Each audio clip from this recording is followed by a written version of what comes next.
በባለፈው ክላሳችን ላይ አንድ ሰው አዶቤ ፎቶሾፕ ሲከፍት አራት ዋና ዋና ፓርቶች እንዳሉት አውርተን ነበር።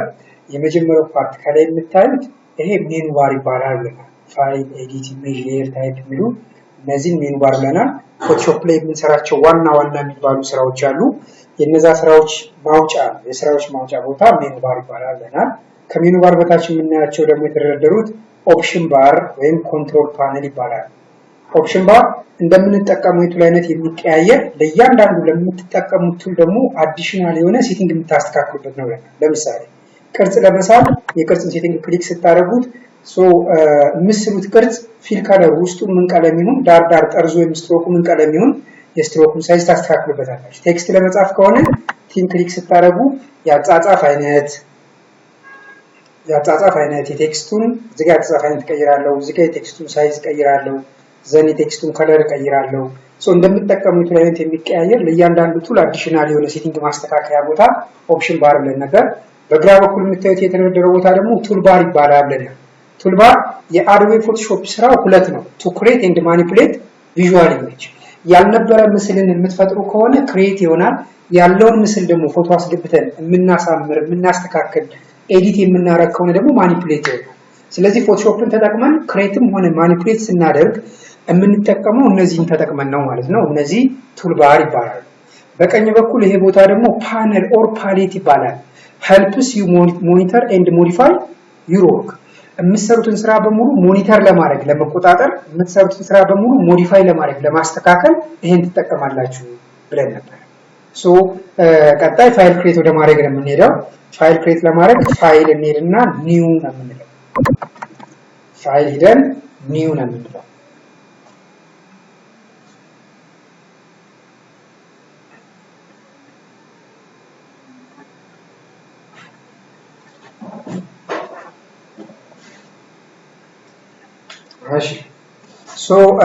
መጀመሪያ ከኔም ነው የምንጀምረው። ሁሌም ፕሮጀክት ልንሰራ ስንል የፕሮጀክቱን ታይትል ወይም የፕሮጀክቱን ስም መስጠት አለበት። ለምን ነው ያስፈልገው? ፎቶዎችን ሴሌክት አድርገን ቆርጠን ስናመጣ ወዴት እንደምናስገባው እንዳይጠፋን የመጀመሪያ ስራችን ስም መስጠት ይሆናል። እዛና የመጀመሪያ ስራችን ይሆናል ስም መስጠት ይሆናል። ሁለተኛው ፕሪሴት ማለት ሳይዝ ማለት ነው። እሺ ፕሪሴት ማለት ምንድነው? ሳይዝ ማለት ነው። ለምሳሌ የመጀመሪያው ዲፎልት ፎቶሾፕ ሳይዝ ይሆናል። ዲፎልት ፎቶሾፕ ሳይዝን ስትነኩት ፎቶሾፕ ላይ ባይ ዲፎልት ፎቶሾፕ የሚሰጣችሁ ሳይዝ ነው። ዊድዙ 7 ኢንች ቁመቱን 5 ኢንች አድርጎ ይሰጣችኋል። ይሄን ዲፎልት ፎቶሾፕ ብለን ነው ነበር። ቀጥሎ ዩኤስ ፔፐር ይባላል። ዩናይትድ ስቴትስ ኦፍ ፔፐር ማለት ነው። አሜሪካኖች የሚጠቀሟቸው የወረቀት ሳይዞች ሌተር፣ ሌጋል፣ ታብሎይድ ይባላሉ ብለን ነበር። ከነዚህ ውስጥ የምትፈልጉትን ዲዛይን ለመስራት ተጠቀሙበታላችሁ። ሌጋልን ክሊክ ስታደርጉት ሌጋልን በኢንች ይሰጣችኋል። ኢንችን ወደ ሴንቲሜትር እየቀየርን ለስራ ያገለግለናል ብለን አይተን ነበር። ቀጥሎ ከዩኤስ ፔፐር ቀጥሎ ኢንተርናሽናል ፔፐር ነው። ኢንተርናሽናል ፔፐር ደግሞ በዓለም አቀፍ ሕግ የወጣላቸው የወረቀት ሳይዞች ናቸው። A4፣ A6፣ A5፣ A3 ምናምን ይላሉ አይደል? እነዚህ ኢንተርናሽናል ፔፐር እንላቸዋለን። በኢንተርናሽናል ፔፐር ሕግ መሰረት ቁጥር ሲጨምር ሳይዝ ይቀንሳል። ከA4 እና ከA3 A3 ትልቅ ነው፣ A4 ያንሳል። ከA4 እና ከA5 A4 ትልቅ ነው፣ A5 ያንሳል። ቁጥሩ ሲጨምር ሳይዝ እየቀነሰ እንደሚሄድ አውርተን ነበር። ኤግዛምፕል A4ን ብመርጠው ዘን ሚሊሜትርን ወደ ሴንቲሜትር ያደርገዋለሁ። ዋና ስራችን እዚህ ጋር ሳይዝ ያስፈለገበት ምክንያት የሆነ ድርጅት መጥቶ A4 ሳይዝ ይሄን ያህል ባነር፣ A4 ሳይዝ ይሄን ያህል ስቲከር እያለን የሚያዘን ወይም A3 ሲል ልክ እንደዛው A4 ሳይዝ ከታዘዝን A4ን ወደ ሴንቲሜትር ቀይረን በኋላ ሴንቲሜትርን ወደ ሜትር ቀይረን ወደ ገንዘብ ካልኩሌት ማድረግ እንዲቻል ነው ዋና A4 ያስፈልገበት ምክንያት። ለምሳሌ ማይክሮሶፍት ወርድ ልክፈትና ባይ ዲፎልት A4 የሚባል ወረቀት ክሬት ሲደረግ ዊድዙ A4 ወረቀት ከሆነ ዊድዙ 21 ሴንቲሜትር ነው የሚሆነው። ቁመቱ ደግሞ 29.7 ሴንቲሜትር ነው አይደል የሆነው።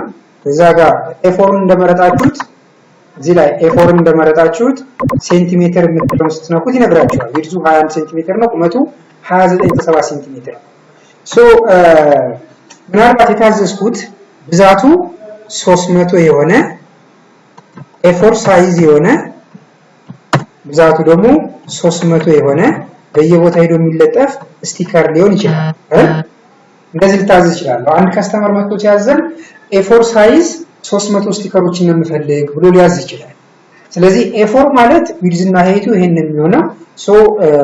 ወደ ሜትር እንቀይራቸው። ዊድዙ 20 ሴንቲሜትር ማለት ለመቶ ማካፈል ነው 0.21 ሜትር ይመጣላችኋል። ሄይቱ ደግሞ 29.7 ሴንቲሜትር ነው የመጣው። አሁንም ለመቶ ስታካፍሉ 0.297 ሜትር ይመጣላችኋል። ዘን ምናልባት ስቲከር የሚሰራበትን ዋጋ ማወቅ አለብን። 1 ሜትር ስኩዌር ማለት ሜትር ሲባዛ ሜትር ወይም ካሬ ማለት ነው። በካሬ ነው ካልኩሌት የምናደርገው። አንድ ካሬ ስቲከር የሚሰራበት ዋጋ ይኖረዋል። ኤግዛምፕል አንዱን ካሬ በ280 ብር ቢሆን የምንሰራው አንድ ካሬ ማለት ዊድዙ 1 ሜትር ቁመቱ 1 ሜትር የሆነ 1 ሜትር በ1 ሜትር ማለት ነው። ይሄን እንደዚህ ሊሆን ይችላል። እንደዚህ ከሆነ የኛን A4 ሳይዙን በስንት ብር ነው የምንሰራው ነው? A4 ሳይዙ ዊድዙ 20 ሴንቲሜትር ነው ወደ ሜትር ሲሆን ኤሪያ ማለት ኤሪያ እኩል ይሆናል ዊድዝ ሲባዛ በሄይት ነው። ዘን ዊድዙ 0.21 ሜትር ይሆናል ሲባዛ 0.297 ሜትር ይሆናል። ሁለቱን ስታባዙት ስንት ይመጣላችኋል? 0.06237 ሜትር ስኩዌር ይመጣል ማለት ነው። ሜትር ስኩዌር ይመጣል ማለት ነው። ካሬዋ ይሄን ያልሆናል ማለት ነው።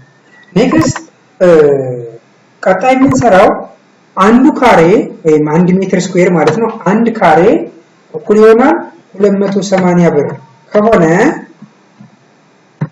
የኛ ደግሞ 0.06237 ስንት ብር ይሆናል? ሜትር ስኩዌር ማለት ነው።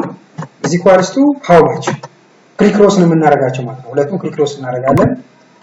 ዘን ሁለቱም ክሪክሮስ ታረጉት ይመጣላችኋል ማለት ነው። ዋጋ ክሪክሮስ እናደርግ ምንድነው የሚሆነው መልሱ?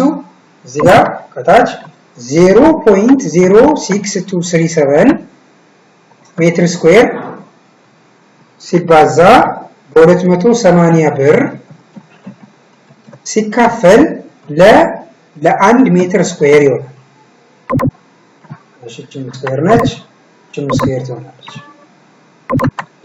እንዲህ ስታረጉት ሜትር ስኩዌርን በሜትር ስኩዌር ታጣፉትና ይሄን ቁጥር በዚህ ቁጥር አባስታችሁ ገንዘብ አገኛችሁ ማለት ነው። ለምሳሌ ካልኩሌተር ሊድና ካልኩሌተር ከፍታለሁ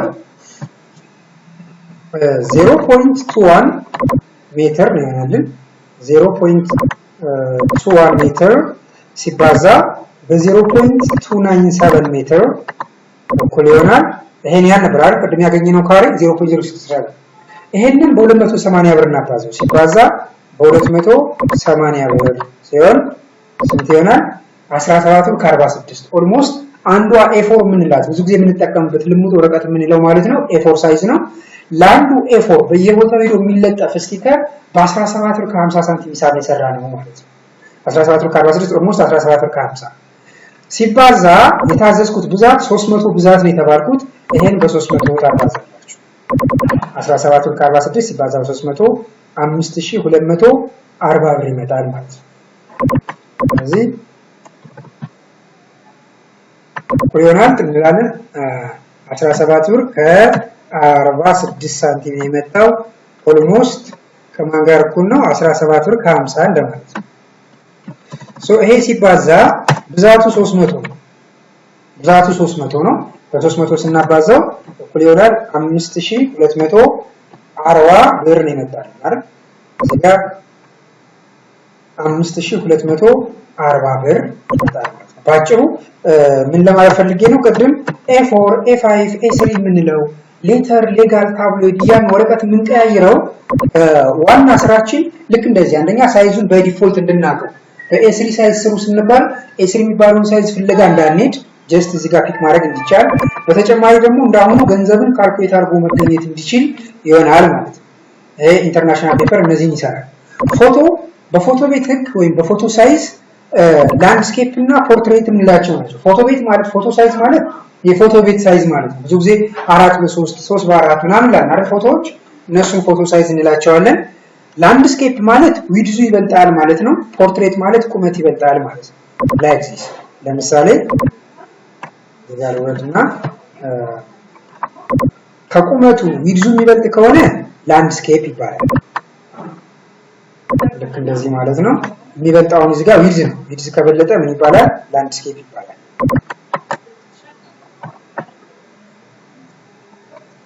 ይሄን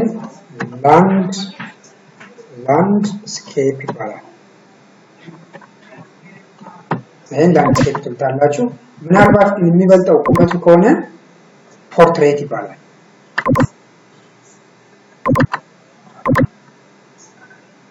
እዚህ ጋር እንደምታዩት አሁን ደግሞ ቁመቱ ነው የሚበልጠው። ቁመት ከበለጠ ደግሞ ፖርትሬት ይባላል። ስለዚህ ዊድዙ ከበለጠ ላንድስኬፕ ነው፣ ቁመት ከበለጠ ፖርትሬት ነው። በዚህ መሰረት እዚህ ጋር ሄደን ላንድስኬፕ 2/3 ካል ዊድዝ ይበልጣል ብለናል። ዊድዙ 3 ነው፣ ቁመቱ 2 ነው እያልን። ላንድስኬፕ 8/10 ካል ዊድዙ 10 ነው፣ ቁመቱ 8 ነው እያልን። ፖርትሬት 8/10 ካል ደግሞ ቁመቱ ነው የሚበልጥ ብለናል። ቁመት 10 ነው፣ ዊድዙ 8 ነው። በዚህ መሰረት መስራት ይቻላል። ይሄን ፎቶ ሳይዝ ብለን ያጠናል። ኔክስት ዌብ ሳይዝ ነው። ከግራፊክ ዲዛይን ታይፖች ውስጥ አንዱ ዌብሳይት ዲዛይን ነው። ዌብሳይት ላይ ፖስት የምናደርጋቸው ምስሎች ወይም ፎቶዎች ይኖሩናል። ዌብሳይትን በኮምፒውተር ልናነብ እንችላለን ወይም ልንጠቀመው እንችላለን። በታብሌት ሊሆን ይችላል፣ በስልክ ሊሆን ይችላል የምንጠቀመው። ነገር ግን አንዴ ክሬት ያደረጋችሁት ምስል ሶስቱን ማች ያደርጋል። ለምሳሌ በኮምፒውተር ፉል ስክሪን የሚሆን ምስል ክሬት ካደረጋችሁ ለስልክ ማች ያደርጋል፣ ምክንያቱም ይቆረጣል ማለት ነው።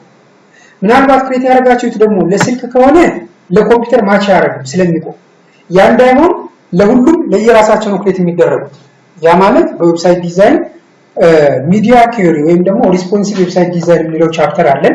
እዛ ጋር የምንለው ምንድነው ኮምፒውተሩን ምናልባት የኔ ሚዲያ ሳይዝ ወይም ደግሞ ዌብሳይቱን የምጠቀመው በኮምፒውተር ከሆነ የኮምፒውተሩን ሳይዝ ይወስዳል። የምጠቀመው በታብሌት ከሆነ የታብሌትን ሳይዝ ይወስዳል። በስልክ ከሆነ የስልክን ሳይዝ ይወስዳል። ያ ማለት ሶስት የተለያዩ ፎቶዎችን ዲዛይን አደርግና ዲስፕሌይ የሚደረገው ግን አንድ ነው። እንደምጠቀመው የሚዲያ ሳይዝ ይቀያየራል ማለት ነው። ምናልባት የኔ ሚዲያ ሳይዝ ወይም ደግሞ እኔ የምጠቀመው የሚዲያ ሳይዝ ኮምፒውተር ከሆነ ለኮምፒውተር ብዬ ክሬት ያደረኩትን ፎቶ እንዲወስድ አደርገዋለሁ ማለት ነው። እኔ የምጠቀመው በታብሌት ከሆነ ለታብሌት ብዬ ያዘጋጀሁትን ፎቶ እንዲወስድ ያደርገዋል ማለት ነው። እኔ ክሬት ያደረኩት ደግሞ ለስልክ ፉል ስክሪን የሚሆን ከሆነ እኔ ለስልክ ብዬ የመረጥኩትን ፎቶ እንዲወስድ ያደርገዋል እንደማለት ነው። ያን ቢሆን ዌብ ስል ግን ለኮምፒውተር ፉል ስክሪን የሚሆን የኮምፒውተር ሳይዝ ማለት ነው። 800 በ600 ፒክሰል ብዙ ጊዜ ይሄ ፖስት የሚደረጉ ዲጂታል ኢሜጆች የሚለቁት በፒክሰል ስለሆነ ነው። 800 በ600 ፒክሰል፣ 1004 በ768፣ 1052 በ864 ብዙ ጊዜ የምንጠቀመው ለአብዛኞቹ ኮምፒውተሮች ማች የሚያደርገው 1024 በ768 ፒክሰል ይሆናል። ቪዲዮ 1024 ቁመቱ 768 ፒክሰል ለአብዛኞቹ ነው ያልኳችሁ። ለሁሉም ኮምፒውተር መሆን አይችልም። ምክንያቱም ሁሉም ኮምፒውተሮች እኩል ሳይዝ የላቸውም፣ ሳይዛቸው ይለያያል። ግን ለአብዛኞቹ ማች የሚያደርገው ይሄኛው ይሆናል ማለት ነው። 1024 ፒክሰል በ768 ፒክሰል ማለት ነው። ይሄ ሳይዝ ይባላል። ሞባይል ኤንድ ዲቫይስ ለሞባይል እና ለታብሌት የሚሆኑ ሳይዞች ማለት ነው። ለሞባይል እና ለታብሌት የሚሆኑ ሳይዞች ማለት ነው። ይሄን ስትጠቀሙ ብዙ ጊዜ የምትሰሩት ዲዛይን ለሞባይል ከሆነ መጠቀም ያለባችሁ ብዙ ጊዜ እንደ ሶሻል ሚዲያ አማራጩ ይለያያል። ግን በአብዛኛው የምንጠቀመው ኤግዛምፕል ለፌስቡክ ሲሆን ለቴሌግራም ሲሆን ይሄን አልጀመረም ማለት አላየነው ማለት እዚህ ጋር ያቆመው። እሺ ለፌስቡክ ሲሆን ለቴሌግራም ሲሆን ወይም ደግሞ ለኢንስታግራም ሲሆን እነዚህ በሙሉ የምናያቸው የሞባይል እና የታብሌት ሳይዝ ማለት ነው። እሺ ለፌስቡክ፣ ለቴሌግራም፣ ለኢንስታግራም ልክ እንደዚህ ከሆነ የምትፈልጓቸው ዊድዙን 1080 ፒክሰል ነው የምታደርጉት። ብዙ ጊዜ ለዲጂታል ፖስት የሚሆኑ ምስሎች ወይም ደግሞ ለዲጂታል ማርኬቲንግ የሚያገለግሉ ምስሎች በፒክሰል ነው የሚለኩት ብያቸዋለሁ። ዊድዙን 1080 ፒክሰል ታደርጋላችሁ። ሄይቱን አሁንም 1080 ፒክሰል ታደርጋላችሁ። ወደ ሴንቲሜትር ስንቀይረው ይሄን ቀጥታ 10 ሴንቲሜትር በ10 ሴንቲሜትር መጠቀም ትችላላችሁ። ብዙ ጊዜ ግን ዊድዙን 1080 ፒክሰል ቁመቱን 1080 ፒክሰል ታደርጋላችሁ። በዚህ መሰረት ነው ክሬት የምታደርጉት። ለፌስቡክ፣ ለቴሌግራም፣ ለኢንስታግራም ሲሆኑ እነዚህ ትጠቀማላችሁ። ግን ክሬት ክሬት የምታረጉት ፒክቸር ደግሞ ለቲክታክ ቢሆን ቲክቶክ ላይ ፖስት የሚደረግ ምስል ከሆነ ደግሞ ቪድዙን ስንት ታደርጋላችሁ? ኦኬ ለቲክቶክ ከሆነ ቪድዙን 1080 ፒክሰል ታደርጋላችሁ። ሄይቱን ደግሞ 1920 ፒክሰል ታደርጋላችሁ። ስለዚህ ለፖስት የሚደረጉ የስልክና የታብሌት ሳይዝ ሲሆን ይሄንን የምንጠቀመው እንደማለት ነው። ስለዚህ ለፌስቡክ፣ ለቴሌግራም፣ ለኢንስታግራም ሲሆን 10 ሴንቲሜትር በ10 ሴንቲሜትር ወይም ደግሞ 1080 ፒክሰል በ1080 ፒክሰል ትጠቀማላችሁ። ለቲክቶክ ከሆነ ግን ፉል ስክሪን እንዲሆን ቪድዙን 1080 ፒክሰል አድርጋችሁ ቁመቱን 1920 ፒክሰል ታደርጋላችሁ። ይሄን የሞባይል ዲቫይስ ሳይዝ አድርጋችሁ ትወስዳላችሁ። ሞባይል ዲቫይስ ሳይዝ ይሄን ትወስዳላችሁ። ላይክ ዚስ ታያችኋል።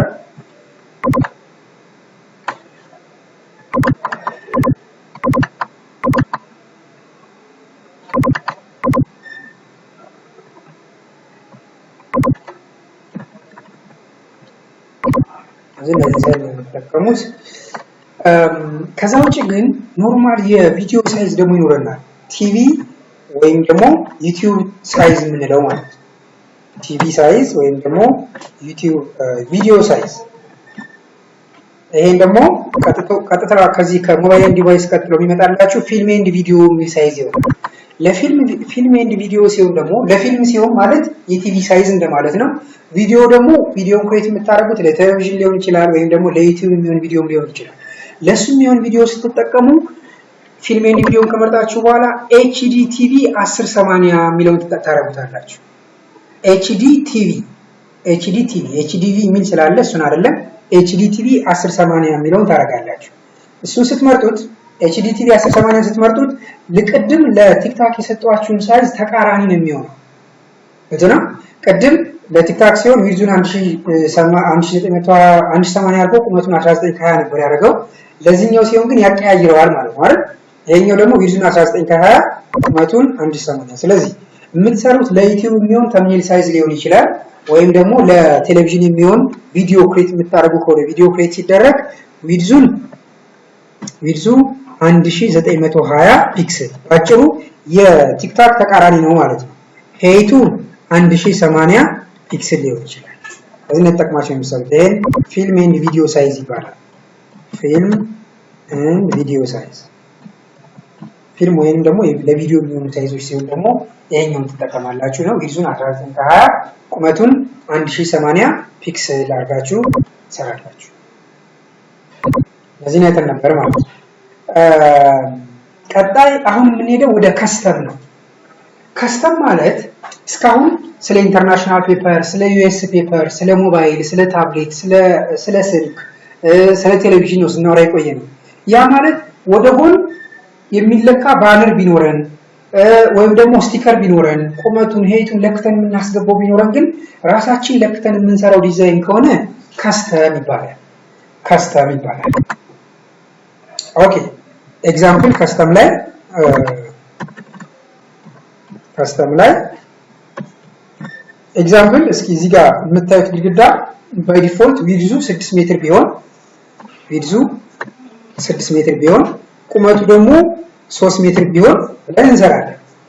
6 ሜትር ማለት ቅድም ካየናቸው የመስሪያ ቦታዎች ውስጥ እዚህ ጋር የመለኪያዎች ውስጥ ሜትር የሚል የለም። ለሜትር ግን ከነዚህ ውስጥ ሴንቲሜትር ይቀርባል። ሴንቲሜትር ስለሚቀርብ አሁን 6 ሜትር እና 3 ሜትር ያልናቸውን መጀመሪያ ወደ ሴንቲሜትር እንቀይራቸዋለን። ለምሳሌ 6 ሜትር ማለት 600 ሴንቲሜትር ማለት ነው። 3 ሜትር ማለት ደግሞ 300 ሴንቲሜትር ማለት ነው። እዚህ ነው 6 ሜትር እና 600 ሴንቲሜትር እና 300 ሴንቲሜትር እናደርጋለን ማለት ነው። ይሄን እናስገባ።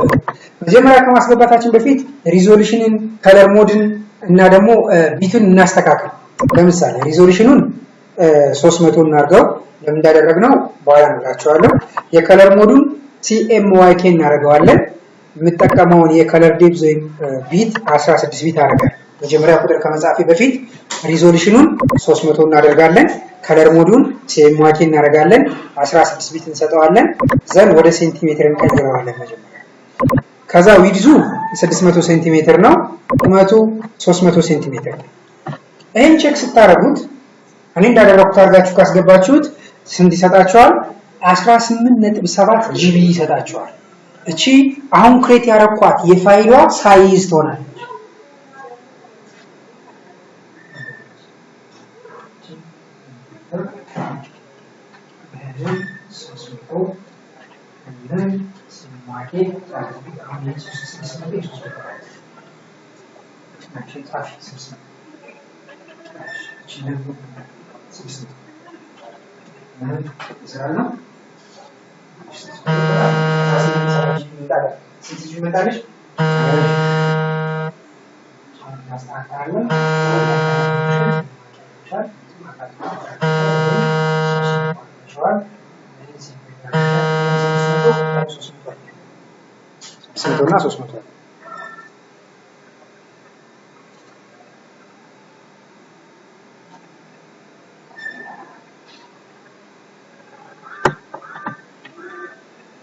ግልጽ ነው።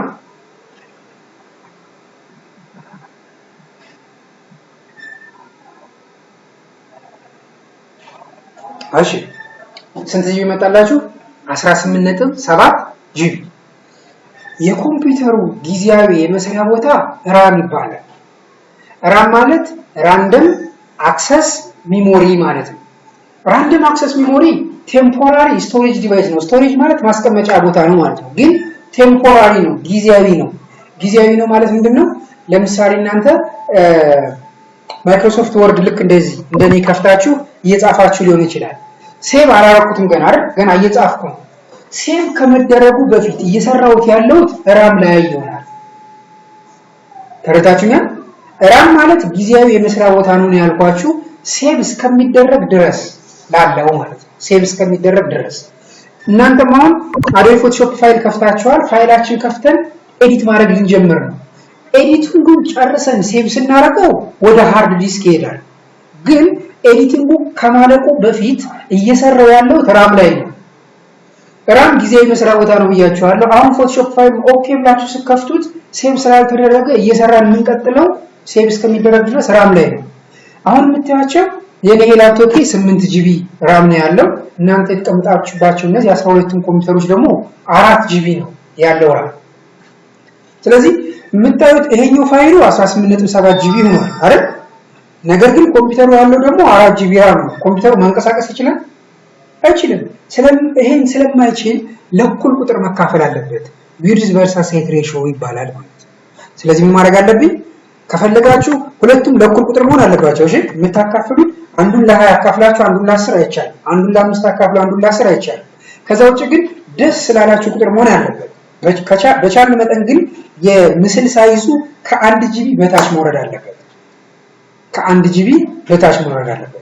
ስለዚህ ኤግዛምፕል ሁለቱን ለ10 ባካፍላቸው ይሄ ስንት ይመጣልኛል? 600 የነበረው 60 ይመጣል። 300 የነበረው 30 ይመጣል። አሁን 600 ያደረግነውን 60 ልናደርገው ነው። 600 ያደረግነውን 60 አደረግነው። 300 ያደረግነውን 30 ስናደርገው ስንት ሜጋባይት ይሆናል? 191 አይደል? የቅድሙ ጂቢ ነው። 1000 ሜጋባይት ነው 1 ጂቢ የሚሆነው። ስለዚህ 60 እና 30 ስታረጉት ግን 191.6 ሜጋባይት ነው የሆነው። ኦሬዲ 1 ጂቢ እንኳን በአግባቡ አልሞላም ማለት ነው። ስለዚህ ሁሌም ይሄን ማድረጋችሁን አትርሱ።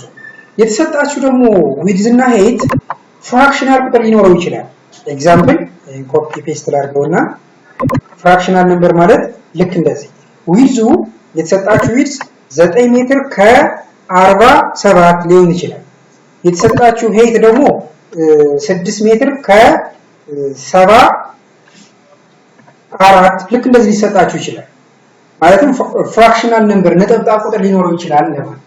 ይሄንን ወደ ሴንቲሜትር እንቀይረዋለን። 9.47 ሜትር ማለት በ100 ስታካፍሉ ስታባዙት 947 ሴንቲሜትር ይሆናል። ይሄኛው ደግሞ 674 ሴንቲሜትር ይሆናል። እዛ ከዛ ሁለቱን እናስገባው ሚንስ 947 እና 674 ነው የምናስገባው። እንደምታዩት ስንት ጂቢ ሄዷል? 66.3 ጂቢ በጣም ትልቅ ፋይል። አንደኛ ራሙ ማንቀሳቀስ አይችልም። ሁለተኛው ደግሞ ኮምፒውተሩ ያን ያህል ሳይዝ ላይኖረው ይችላል። ኮምፒውተሩ ያን ያህል ሳይዝ ላይኖረው ይችላል ማለት ነው። ኦኬ ስለዚህ እንደቀደሙ ለእኩል ቁጥር መካፈል አለበት። ለእኩል ቁጥር እንዲካፈል እዚህ ጋር ይሄንም ለ10 ይሄንም ለ10 ላካፍለው። ከፈለጋችሁ ለ20 ማካፈል ትችላላችሁ። ለአሁኑ እኔ ለ10 ለ10 ሳካፍለው ይሄኛው 94.7 መጣልኝ። ይሄኛው ደግሞ 67.4 ይመጣል። 67.4 ይመጣል። ስለዚህ ከዚህ መሃላቸው ላይ ነጥብ ብቻ መጨመር ነው የሚጠበቅብን። ስንት ሆነ? 679.4 ሜጋባይት 1 ጂቢ ያልሞላው ማለት ነው። ስለዚህ ሁሌም ስራችሁ መሆን ያለበት ምንድነው? ለእኩል ቁጥር ማካፈሉን አትርሱት። ለቅታችሁ ካስገባችሁ በኋላ ምንም አይነት ፍራክሽናል ነምበር እንኳን ቢኖር አስቸጋሪ አይደለም የሚለውን እንድታውቁ። ይሄን ይመስላል ሳይዝ። ጥያቄ አለ? እስካሁን ሳወራ የቆየሁት በሙሉ ስለ ሳይዝ ነው አይደል? ጥያቄ አለው ሳይዝ ላይ። እሺ ከሌለ ቀጣይ ወስዳችሁ ወደ ሪዞሉሽን ነው የሚሆነው። ሪዞሉሽን ማለት የምስል ጥራት ወይም ኳሊቲ ማለት ነው። ሪዞሉሽን ማለት የምስል ጥራት ወይም ደግሞ ክሬት የምታረጉት ምስል ኳሊቲ ማለት ነው። የምስል ጥራት ማለት በሁለት ይከፈላል። ባለፈው ሳውራ እንደነበረው አንድ ሰው ዲዛይን ከመስራቱ በፊት 3 ዋና ነገሮችን ግምት ማስገባት አለበት ላይ ነበር አይደል? አንደኛው ኢንቴንድድ ሪሲቨር የመልእክቱን ተቀባይ ግምት ማስገባት አለበት። የመልእክቱን ተቀባይ ሳናቅ አንደኛ ቋንቋ መምረጥ አትችሉም፣ ሁለተኛ ቀለም መምረጥ አትችሉም ብለን ነበር። ሶስተኛው ደግሞ አሁንም የምታስተላልፉበት መንገድ ስታውቁት ነው ኦዲየንሳችሁ። ሁለተኛው ደግሞ ሴሌክትድ ሚዲየሙን ማወቅ አለባችሁ። ለፕሪንት ነው ለፖስት ነው የሚለው መታወቅ አለበት። ምክንያቱም ሳይዝ መምረጥ እንድትችሉ፣ ሪዞሉሽን የምስል ጥራት መምረጥ እንድትችሉ፣ ከለር እንድትመርጡ ስላችሁ የነበረው እነዚህ እንድንሰራ ነው ማለት ነው። ሪዞሉሽን ማለት የምስል ጥራት ወይም ደግሞ ኢሜጅ ኳሊቲ ማለት ነው። ምስል ክሬት የምታደርጉት የምስሉ ጥራት ምን ይባላል? ሪዞሉሽን ይባላል። የምትጠቀሙት ሪዞሉሽን እንደምትጠቀሙት ሚዲየም ይለያያል። ያ ማለት ምን እያልኩ ነው? ለምሳሌ ለፕሪንት ነው ወይስ ለፖስት የሚለው መታወቅ አለበት ማለት ነው። ፎር ፕሪንት ከሆነ ሲታተም እንዲወጣ የምትፈልጉ ከሆነ የምትጠቀሙት ሪዞሉሽን ሚኒመሙ 300 መሆን አለበት። ከ300 በታች ማድረግ የተከለከለ ነው። ከ300 በታች ማድረግ የተከለከለ ነው። ወይም ደግሞ ሪዞሉሽናችሁን ከ300 በታች ካደረጋችሁት ይደበዝዛል፣ ፕሪንት ብታደርጉትም አይወጣም። ያ እንዳይሆን የምትጠቀሙት ሪዞሉሽን ለፕሪንት እንዲሆን ማንን ታደርጋላችሁ? 300 ታደርጋላችሁ። ከ300 በታች ማድረግ የተከለከለ ነው። ፎር ፕሪንት ከሆነ ፎር ዌብ ወይም ደግሞ ለፖስት ከሆነ የምትፈልጉት ደግሞ ሚኒመሙ 72 ነው። ከ72 በታች ማድረግ የተከለከለ ነው። ግን ብትጠቀሙት ሪኮመንድድ የሚደረገው 100 ቢሆን። ብዙ ጊዜ ለፖስት ሲሆን 100 ተጠቀሙ፣ ለፕሪንት ከሆነ 300 ተጠቀሙ። ሪዞሉሽን ወይም የምስል ጥራት በዚህ መሰረት ነው የምትሰሩት ማለት ነው። ይሄ ሪዞሉሽን ወይም ኢሜጅ ኳሊቲ ይባላል። ሁለተኛው ደግሞ ከለር ሞድ ነው።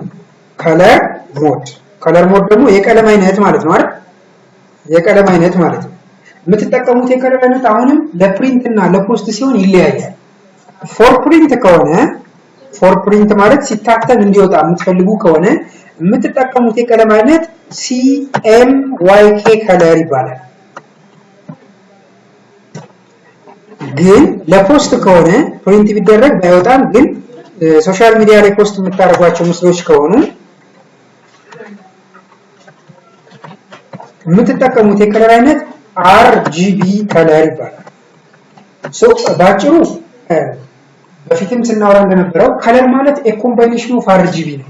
ቀለም የሚባለው ነገር የሚገኘው 3 የተለያዩ ውህዶችን በመቀላቀል ነው ብለናል። ሬድን፣ ግሪን እና ብሉ አይደል? R ማለት ሬድ ማለት ነው፣ G ማለት ግሪን ማለት ነው፣ B ማለት ብሉ ማለት ነው። ቀለም የሚገኘው እነዚህ 3ቱን ቀለሞች መቀላቀል ነው። RGB ከለር ውሰድ ብላችሁታል ማለት ደስ ያለ ቀለም መውሰድ ትችላለህ ማለት ነው። ያ ማለት ሲታተሙ የማይወጡ ቀለሞችንም መውሰድ ይችላል ማለት ነው። RGB ከሆነ ለፖስት ስለሆነ። ለፕሪንት ከሆነ ግን ማተሚያ ቤት የሚገቡ 4 የተለያዩ ቀለሞች አሉ። ሲያን፣ ማጌንታ፣ የሎ እና ኪ ይባላል። እዚህ ነው ሲ ማለት ሲያን ማለት ነው። ኤም ማለት ማጌንታ ማለት ነው። ዋይ ማለት የሎ ማለት ነው። ኬ ማለት ደግሞ ኪ ማለት ነው። ኪ ሌላ ስሙ ብላክ እንለዋለን። ኪ ማለት ብላክ ማለት ነው። እነዚህ ሲኤምዋይ የሚባሉ ቀለሞች የፕሪንት ቀለሞች ናቸው። ማተሚያ ቤት ውስጥ የሚገቡ ቀለሞች ማለት ናቸው። ምንድነው ማተሚያ ቤት የሚገቡ ቀለሞች ማለት? የምትጠቀሙት የማተሚያ ማሽን ትልቅ ባነርና ስቲከር የሚያትመው ማሽን ሊሆን ይችላል። ወይም ደግሞ በየቢሮው የምታገኙት ትንሿ ከለር ፕሪንተር ልትሆን ትችላለች። ስንት ቀለም ይገባለታል? 4 የተለያዩ ቀለሞች ይገቡለታል። ሲያን ቀለም፣ ማጌንታ ቀለም፣ የሎ እና ኪ ከለር ይባላል። ለምሳሌ እዚህ ጋር ሊድና እመለሳለሁ። ኦኬ ልበሉና እዚህ ጋር ሲያን የምንለው ቀለም ይሄ ቀለም ይሆናል። ይሄ ሲያን ከለር ይባላል። ይሄ ደግሞ ማጌንታ ከለር ይባላል። ዋይ ማለት የሎ ወይም ቢጫ ቀለም ማለት ነው። ኬ ደግሞ ኪ ወይም ብላክ ጥቁር ብያቸዋል። የምትጠቀሙት ማተሚያ ማሽናችሁ ትልቁ ባነር ስቲከር የሚያትመው ማሽን ሊሆን ይችላል። ቢሮ ላይ የምታገኙትን ፕሪንተር ሊሆን ይችላለች። የምትጠቀሙት እነዚህን 4ቱን ቀለሞች በማቀላቀል ይሆናል ማለት ነው። ሲታተም የሚወጣ ቀለም ከሆነ የምትፈልጉት ሲኤምዋይኬ ከለር ይባላል። ለህትመት ከሆነ ግን ለፖስት ከሆነ ማለትም ቢታተምም የማይታተም ግን ሶሻል ሚዲያ ላይ ፖስት እናደርገው የሚወጡ ቀለሞች ከፈለግን ደግሞ አር ማለት ሬድ ማለት ነው። ጂ ማለት ግሪን ማለት ነው። ቢ ማለት ብሉ ማለት ነው። አርጂቢ ከለር ስንል ሬድ፣ ግሪን እና ብሉ እያለ ባጭሩ የትኛውም ዓለም ላይ ያለ ቀለም በሙሉ የሚገኘው 3 የተለያዩ ቀለሞችን በመቀላቀል ነው። ሬድ፣ ግሪን እና ብሉ ይባላል። ለምሳሌ አር ወይም ሬድ ልበለው፣ ግሪን ልበል፣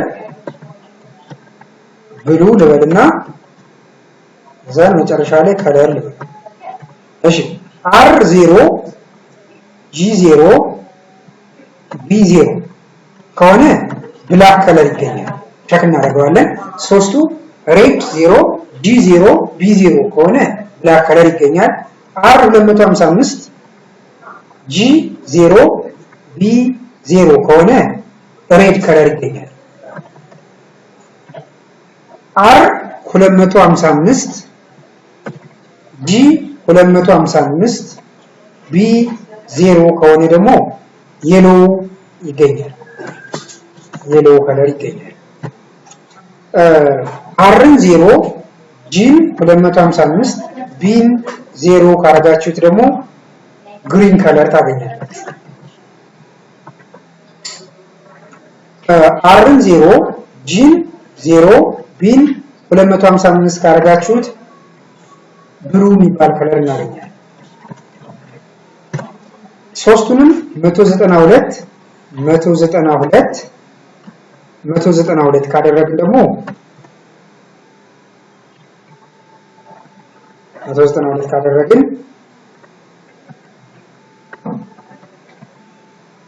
ግሬ የሚባል ከለር ይገኛል።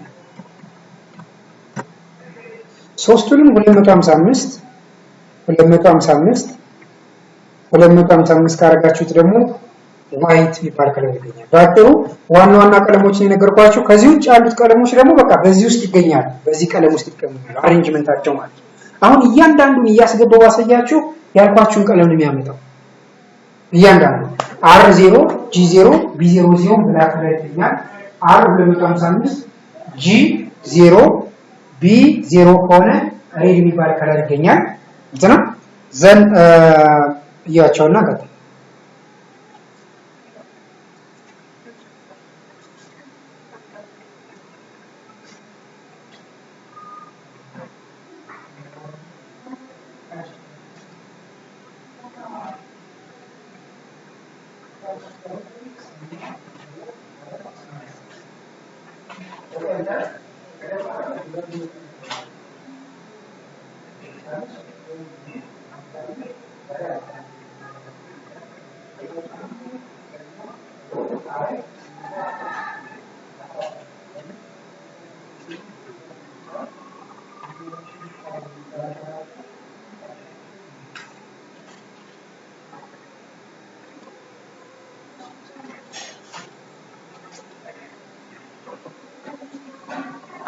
እሺ ስለዚህ እንስራ። ኤግዛምፕል ፎቶሾፕ ላይ ገብቼ እናያለን በኋላ። እነዚህ ሁለት ቀለሞች አሉ። የፊት ለፊቱ ቀለም ፎርግራውንድ ከለር ይባላል። ከጀርባ ያለው ቀለም ደግሞ ባክግራውንድ ከለር ይባላል። ለምሳሌ ፎርግራውንድ ከለር እንልካና ቅድም G0 R0 G0 B0 ከሆነ ምን ቀለም ነበር ያልኳችሁ? ብላክ። ስለዚህ እንደምታዩት እዚህ ጋር ኒው የምትለው እንደምታዩት ብላክ ከለር ተገኘ ማለት ነው አይደል?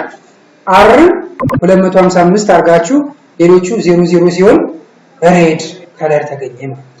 R 255 G 255 አርጌ B0 ሲሆን የሎ ተገኘች። እሺ R 0 G 255 B0 ሲሆን ግሪን ከለር ይገኛል። R 0 G0 B255 ሲሆን ደግሞ ብሉ ከለር ይገኛል አይደል? ሶስቱም 255 192 ከሆነ ደግሞ 192 ካረጋችሁት ከለር ታገኛላችሁ። 192 ደረጃው 192 ከሆነ ግሬ ከለር ተገኘ ማለት ነው። ኔክስት ሶስቱንም 255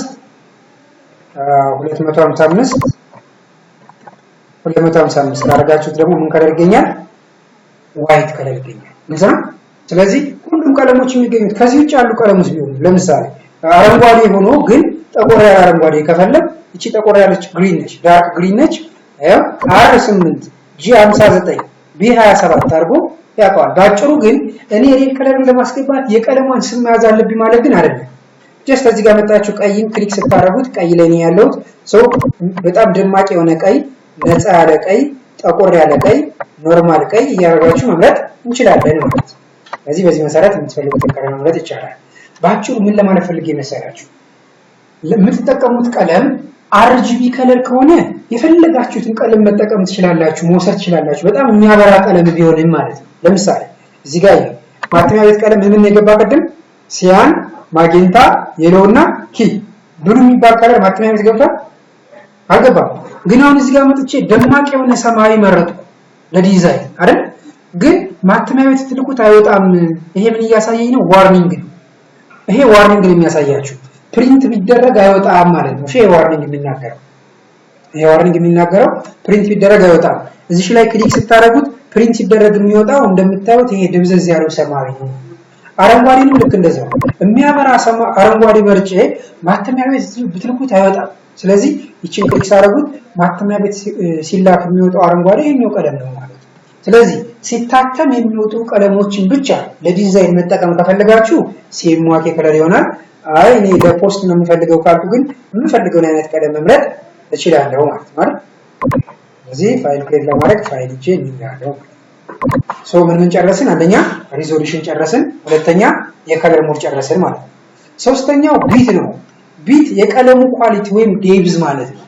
ባጭሩ ቁጥሩ እየጨመረ በሄደ ቁጥር የምትጠቀሙት የቀለም ብዛት ይጨምርላችኋል። በዛው ከ8 ቢት እና ከ16 ቢት እጥፉን ያህል አሁን ለ8 ቢት የሚሰጣቸው ቀለሞች አሉ ልትጠቀሙባቸው። 16 ቢት ስታረጉት ግን የሱን እጥፍ የሚሆኑ ብዙ አማራጭ ቀለሞችን ይሰጣቸዋል ነው የከለር ዴፕዝ ወይም ኳሊቲ ማለት ነው። ስለዚህ 16 ቢት የሚለውን ትጠቀማላችሁ ለሁለቱም እንትና ለሁለቱም ማለት እዚህ ጋር ቀደም ለፕሪንትም ፎር ፕሪንት ሲኤምዋኬ ከለር ነው አይደል? 16 ቢት አሉት። ለዚህኛውም ለአርጂቢ 16 ቢት አሉት። መሰረት ተጠቀማላችሁ። ፋይሎችን ክሬት ሳደርግ ሁለት የተለያዩ ፋይሎችን ክሬት አድርጌ ላሳያችሁ። ለምሳሌ ይሄ አሁን ክሬት የተደረገው ፋይል ሲኤምዋኬ ከለር ይላል። ሲኤምዋኬ ከለር ነው ክሬት ያደረኩት። ቀጣዩን ደግሞ አርጂቢ ከለር ላድርገውና ተመሳሳይ የሆኑ ቀለሞችን ተጠቅመን ግን የተለያየ አማራጭ እንዴት እንደሚሰጠን ነው። ይሄን አርጂቢ አድርጌዋለሁ። እሺ ሁለት የተለያዩ ቀለሞች አሉኝ እንደምታዩት ሁለት የተለያዩ ፋይሎችን ነው ክሬት ያደረኩት። ይሄኛው በአርጂቢ ከለር ነው ክሬት የተደረገው፣ ይሄኛው በሲኤምዋኬ ከለር ነው ክሬት የተደረገው። ከዛ ለሁለቱም ይሄን ሬክታንግል ቅርጽ ያስኩና ይሄን ቀለም ሰጠሁት። ይሄን ቀለም ያስኩ ዘን ክሊክ አድርግና በጣም የሚያበራ ሰማያዊ ቀለም ልስጠው። አሁን በጣም የሚያበራ ሰማያዊ ቀለም ማለት ለአርጂቢ ከሆነ ይቻላል ይሄን መጠቀም። ሲኤምዋኬ ላይ ግን አርጂቢ ቀለም ሰጣችሁ ይሄን ቀለም ብትመርጡትም አይቀበላችሁም። ለምሳሌ ወደ ሴማኬ ቀለም ልሂድና አሁን ያልኩትን ራሱን ልክ እንደዛ አድርጌ ሳልፍ ክሊክ አድርጌ ደማቅ የሆነ ሰማያዊ ቀለም ሰጠው። እንደምታዩት አይቀበለኝም። ለምን? ዋርኒንግ እያሳየኝ ነው። ሁለቱ ቀለሞች አንድ ናቸው። ይሄ ደብዝዟል አይደል? ይሄኛው ግን በጣም ደማቅ ነው። አርጂቢ ቀለም ተጠቀሙ ማለት ለፖስት ከሆነ ሰዎችን የሚስብ አይነት በጣም አሪፍ ቀለሞችን መጠቀም ትችላላችሁ ነው ለአርጂቢ ከሆነ። ግን ዲዛይናችሁን በአርጂቢ ሰርታችሁ ማተሚያ ቤት ትልኩት ታትሞ ሲመጣ በጣም የደበዘዘ ይሆንባችኋል። ያ እንዳይሆን ሁሌም ለፕሪንት ሲሆን ሴማኬ ከለር፣ ይሄኛው ለፖስት ነው። አርጂቢ ከሆነ ለፖስት ከሆነ ይሄኛውን አርጂቢ ከለር ተጠቀማላችሁ። ለፕሪንት ከሆነ ደግሞ ሴማኬ ከለር። ጥቅሙ ምንድነው? እዚህ ጋር ዲዛይን ስትሰሩ ያያችሁት ራሱ ቀለም ታትሞ እንዲመጣላችሁ ነው፣ እንዳይሸውዳችሁ ማለት ነው። በዚህ መሰረት ትሄዳላችሁ። ከለር ሞድ ይመስላል ማለት ነው። ሌላው ፋይላችሁን ክሬት ስታደርጉ አውረን ቼክ የምናደርገው ባክግራውንዱ ነው። ባክግራውንዱ ማለት አሁን ክሬት የምታደርጉት ባክግራውንድ ማለት ነው። ኦኬ ስለው ብዙ ጊዜ ነጭ ነው ሲሰጠኝ የቆየው። ለምን? ባክግራውንዴ ዋይት ስለሆነ እዚህ ጋር ግን ባክግራውንድ እዚህ ጋር የምታዩቸው ሁለት ፎቶዎች የፊት ለፊቱ ከለር ፎርግራውንድ ከለር ይባላል። ከጀርባ ያለው ከለር ደግሞ ባክግራውንድ ከለር ይባላል። የፊት ለፊቱ ፎርግራውንድ ከጀርባ ያለው እነዚህ ማለት ናቸው። ፊት ለፊት የምታያት ፎርግራውንድ ትባላለች። ከጀርባ የምታዩት ደግሞ ባክግራውንድ ይባላል። እቺን ዋይት የምትለው ዋይት እንደሆነች ኦኬ ካልኩት ባክግራውንዱን ዋይት አድርጎ ይሰጠኛል። እንደምታዩት አሁን የሰጠኝ ፋይል ነጭ ነው ባክግራውንድ። ግን አሁን እዚህ ጋር ልጅና ቢጫዋን መጀመሪያ ሰማያዊ ያደረኳት። እንደምታዩት ፎርግራውንድ ወይም የፊት ለፊቱ ቢጫ ነው፣ ባክግራውንዱ የጀርባው ደግሞ ሰማያዊ ነው። ዘን ፋይል ክሬት ለማድረግ ኮንትሮል ፕላስ ነካው። ዘን ባክግራውንድ ከለር ካልኩት ባክግራውንድ ሰማያዊ ስለሆነ ባክግራውንዱን ሰማያዊ አድርገህ ስጠኝ ማለት ነው። እንደምታዩት አሁን ክሬት ያደረኩት ፋይል ባክግራውንዱ ምን ሆኗል? ሰማያዊ ሆኗል ማለት ነው። ባክግራውንዱን ሄጄ ነጭ ወይም ደግሞ የፈለኩትን ይሄን ከለር ቀይ ቀለም ብሰጠው አሁን ክሬት ሳደርግ ኮንትሮል ፕላስ ነክቼ ባክግራውንድ ከለር የሚለውን ነክቼ ኦኬ ካልኩት ባክግራውንድ ቀይ ስለሆነ ቀይ ይሰጠኛል ማለት ነው። እሺ ግን ከሱ ቀጥሎ ደግሞ ምን የሚላለ መጨረሻ ላይ ትራንስፓረንት የሚላለ ከባክግራውንድ ቀጥሎ ትራንስፓረንት የሚላለ። ትራንስፓረንት ማለት ባክግራውንድ የሌለው ወይም ደግሞ ባዶ ማለት ነው። ባክግራውንድ የሌለው ወይም ደግሞ ባዶ ማለት ነው። ስለዚህ ትራንስፓረንት አይደለም። ለምንድን ነው ብዙ ጊዜ የምትጠቀሙት? ኤግዛምፕል ሎጎ ዲዛይን ስናደርግ የምሰራት ሎጎዋ ብቻ ወይም ደግሞ የምሰራው ቅርጽና ቴክስት ብቻ ነው እንጂ ከጀርባ ምንም አይነት ቀለም አያስፈልገውም ለሎጎ። ስለዚህ ምንም አይነት ቀለም እንዳይሰጥብን ትራንስፓረንት አድርገን ኦኬ ካልነው ይሄ ባዶ ነው ማለት ነው። ምንም የሌለው ቀለም የሌለው ነው ማለት ነው። በዚህ መሰረት ነው ፋይሎቻችሁን ክሬት የምታደርጉት አዶቤ ፎቶሾፕ ላይ። እነዚህን ህጎች ተጠቅመን ነው ሁሌም አዶቤ ፎቶሾፕ ፋይል ክሬት መደረግ ያለበት ማለት ነው። ጥያቄ ካለ ስሩና እነዚህን እንቀጥላለን።